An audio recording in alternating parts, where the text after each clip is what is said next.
clients, donc voilà, me retrouver dans le projet établi à ce moment-là, ça a été une très belle opportunité pour moi.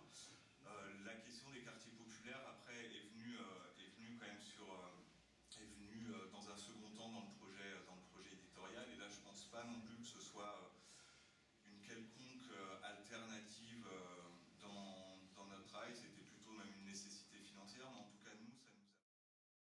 Alors moi j'étais sur la table ronde numéro 1 avec Yuna, donc c'était sur le thème c'était changer l'image des quartiers, une affaire de format.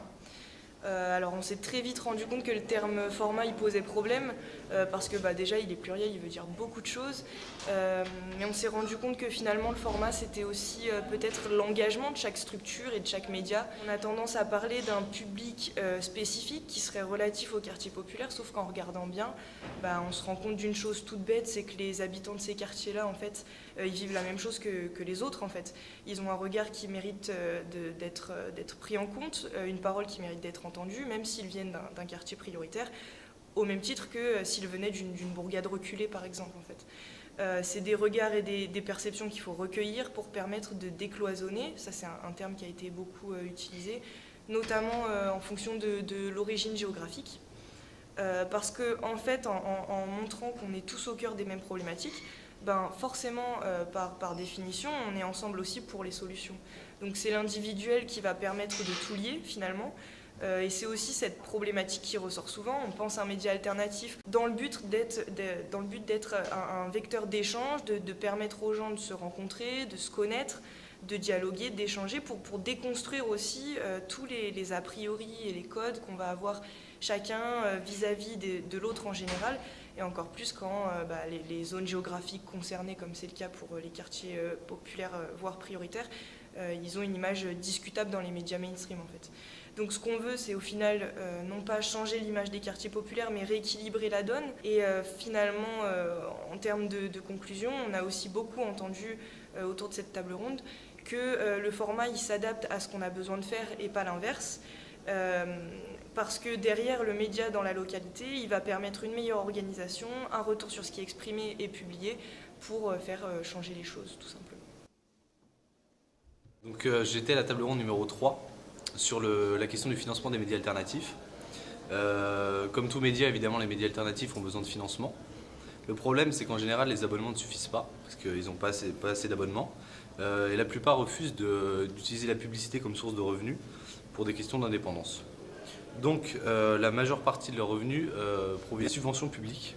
Alors on s'est surtout intéressé à la DRAC, la direction régionale pour l'action culturelle, qui accorde des subventions par exemple pour l'éducation aux médias. Le problème c'est que depuis quelques années on assiste à une course aux subventions à laquelle participent maintenant les gros médias, les médias traditionnels. Puisque eux ils sont en recherche, ils ont envie de redorer leur image en s'intéressant à des sujets sur les quartiers populaires. Et en plus forcément ils ne crachent pas sur des subventions. Et le problème c'est que ça crée une concurrence déloyale puisque ces subventions étaient à la base créées pour les petits médias, mais qu'ils arrivent à tous s'accaparer. Il faut savoir qu'en plus les gros médias traditionnels ont déjà 1,5 milliard de subventions qui leur sont données chaque année, contre 1,5 million pour tous les médias alternatifs qui sont très nombreux. Ça c'est depuis les attentats de Charlie Hebdo. L'État a voulu mettre en place une politique de déradicalisation dans les quartiers. Et donc, ils ont décidé de faire ça par l'éducation aux médias. Donc c'est à partir de ce moment-là que les gros médias sont rentrés dans la course et qu'aujourd'hui c'est de plus en plus difficile d'obtenir des subventions. En plus, les médias alternatifs sont souvent des médias très politisés. Donc ils ont une ligne assez forte, assez engagée, qui peut parfois rentrer en conflit avec l'opinion politique des gens qui gèrent ces subventions. Enfin tout ça c'est très flou finalement, on ne sait pas très bien comment obtenir les subventions. La moitié des médias alternatifs qui le demandent n'arrivent pas à les obtenir.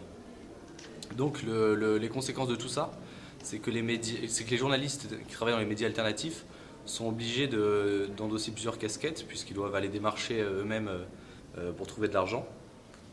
Donc ça leur laisse forcément moins de temps pour exercer leur travail de journaliste et produire de l'information. Alors quelles sont les alternatives et les solutions ? On en a évoqué plusieurs, mais le plus important, ça reste, et ça ce sont les journalistes du Ravi et du magazine Fumigène qui nous l'ont dit, d'essayer de saisir la moindre opportunité qui passe, le moindre contact, le moindre réseau pour obtenir une aide par-ci par-là et saisir des opportunités comme ça. Ils nous ont parlé aussi de la technique du main à main, c'est-à-dire qu'ils produisent un journal gratuit pour être sûr que les gens vont le lire et ils passent une caisse de 100 journaux à un de leurs amis qui va aller en Ile-de-France et qui va les distribuer à droite à gauche. Voilà, ils n'ont pas envie de recourir au crowdfunding et aux dons parce que ça s'apparente un petit peu à de la charité et pour un travail qu'ils exercent, ils n'ont pas envie de devoir recourir à ça, c'est pas une bonne solution. Mais il y en a beaucoup qui sont obligés de faire ça pour pas être liquidés. Voilà, donc c'est un peu l'impasse. Autour de la table ronde, il y avait différents centres sociaux comme le centre social de Fontvert, la Gazette de la Rougue, les représentants de tables de quartier aussi. Et donc on a pu dégager trois points essentiels concernant les médias et alternatifs et la dépendance qu'ont ces médias avec les politiques de la ville. Donc il y a d'abord l'idée qu'il y a une schizophrénie de la ville, en tout cas de la politique de la ville, et une contradiction. C'est-à-dire qu'il y a une dépendance de la subvention de la politique de la ville, enfin les associations sont dépendantes de ces subventions-là, et cette politique de la ville va les encourager à donner le pouvoir d'agir aux habitants. Et en même temps, dès que ces habitants prennent ce pouvoir d'agir, ils vont être réprimés, on va leur couper leurs subventions. Donc ça, c'était une première contradiction qui a été soulevée. Et donc aussi, ça soulève la question de la peur des élus locaux face à cette prise de pouvoir, en tout cas ce pouvoir d'agir par les habitants. Et donc il y avait une question qui avait été soulevée, c'était est-ce qu'il faut que la politique de la ville, du coup, soit indépendante des pouvoirs locaux. Le deuxième point qui a été longuement discuté, c'est aussi la question de passer du temps, que ce soit pour les médias classiques comme pour les associations qui doivent s'investir dans ces quartiers prioritaires. Et il est important de raconter l'histoire de ces quartiers prioritaires sans en simplifier l'histoire. Et aussi la problématique du saupoudrage d'actions par les associations qui sont amenées du coup à faire ce saupoudrage par le fait d'appels à projets. Les appels à projets durent seulement 1 an et donc selon les associations de quartier, ce n'était pas suffisant pour justement implanter l'action et faire en sorte que les habitants s'imprègnent et s'investissent dans ces politiques-là. Par ailleurs, donc, pour en revenir justement au lien entre médias alternatifs et journalisme classique et aussi politique de la ville, donc on en est arrivé aussi à la conclusion qu'il y avait un point de jonction entre tous ces acteurs-là en fait.